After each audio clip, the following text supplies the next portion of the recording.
en voyant un pantalon coincé entre les fesses. Le mec tire dessus par curiosité. Sauf que El Otrapa a l'air content. Du coup il décide de le remettre en place.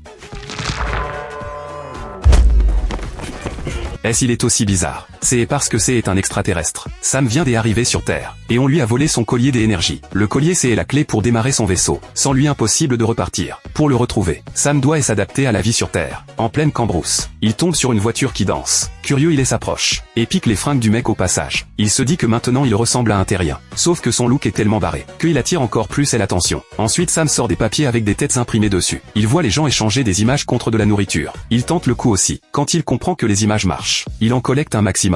Mais quand il revient avec une pile, le commerçant le regarde sans comprendre. Il se demande si le mec est débile. Au final Sam percute. Les images marchent que sur du papier spécial. Pour retrouver son collier plus vite, il se met à demander aux gens. Mais tout le monde lui dit pareil. Seul Dieu peut l'aider. Du coup Sam achète un tas d'offrandes, va au temple les donner au prêtre, glisse 200 dans la boîte à donation, et fait le vœu de récupérer sa clé. Sauf que le prêtre lui file juste un bout de nourriture. Sam dit que c'est pas le deal, il veut sa clé. Le prêtre pense qu'il vient foutre le bazar, et le fait virer. Sam va pas accepter de se faire arnaquer. Il prend un bâton et s'attaque à la boîte à donation. Bon il en a piqué un peu trop, il en remet 2, et embarque le reste. Sauf que le gourou du dessus le grille, et crie au voleur. Mais Sam panique pas du tout. Il sort 2 autocollants de divinité, se les colle sur la face, et se barre tranquille. Les fidèles le rattrapent prêts à en découdre. Sam leur met sa tête sous le nez. En Inde l'image des dieux c'est un bouclier. Personne n'ose le toucher. Mais il peut pas rester là éternellement. Heureusement une femme débarque, et le sort de ce pétrin. Jagu lui demande où il habite. Sam dit qu'il change de chambre tous les jours, qu'il suffit d'une phrase pour régler ça, et qu'il a même un chauffeur privé. Il emmène Jagu voir. Arrive dans la rue, repère une voiture de police.